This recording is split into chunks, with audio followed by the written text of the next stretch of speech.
Yes, yes! What a result! Millwall 4, Bristol Shitty 1. Always a great game against that lot. I can't stand them, and I've really missed it. I've even sung it indoors. I can't read, I can't write, but I drive a tractor. I'm a Bristol Shitty fan. I'm a fucking beep. Don't want to swear and offend the people indoors. Like, just in wondering if you think I've got the hat on, because I've got the old Gorbachev going on here. Nicked myself shaving, and I didn't want to look like Gorbachev on there and get all the comments. So, I've got the hat on, got the wallpaper back. Last game of the season. Can anyone tell me the last time that Millwall, 2 seasons in a row, scored 4 goals at home? Dig it out. Let me know in the comments. Great, fantastic performance. That's, you know, I'll say it again. He didn't put Pierce at the back there. He puts Romeo. Romeo, for me, looks accomplished. That right centre back of the 3. Sorry, yeah, he looks accomplished. He looks the part, because if he makes a mistake there, he can track back.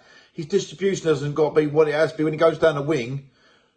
He hasn't got the ball in the box. McNamara, oh my God, what a game! Man of the match for me. Man of the match, unbelievable. The ground he makes and what he does, his distribution is brilliant, absolutely fantastic. It's a great end to the home season, great end to the season.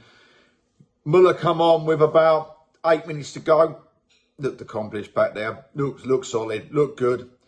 Mahoney couldn't get into the game, but then again, Jeb Wallace has had an absolute blinder of a game, absolute blinder. You can't argue with that. That is the poorest Bristol City side I've seen in a long time. If you think Wells up front shunted us to go to Huddersfield once, look at him now. He's a shadow of the player he was, Wells. Basinga in the middle of the field was good. I thought he was very good. He's the kind of player I wouldn't mind seeing at Millwall. Palmer carrying too much timber.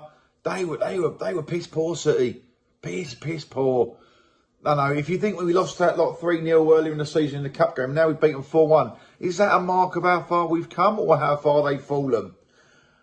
I'm actually excited about that. From after the Watford game, we backed it up with another great performance. We're unlucky against Watford. As British showed today with Brentford, they put them to the sword 2-0. Had Millwall been at the shooting boots on last week, we would have put them to the sword. He's blooded in a few youngsters now. He's got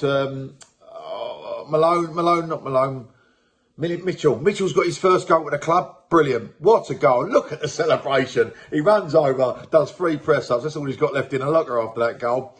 He picked up a silly yellow card, but that really was one for the team after Romeo's bad mistake. Mitchell had to come off because if he makes another challenge, he gets sent off. He can't play last game of the season, so I understand that completely. I think the substitutions, they just unbalanced the team after that. We didn't look like scoring again, apart from one where McNamara picked it out for Bradshaw. That pod, he's not going to be at the club next year. He's not good enough. I don't like to slag people off, but he's an Icelandic international and he couldn't hit a barn door and he couldn't score in a brothel with a 50 quid note. End of story. That's how it is. It's not happening.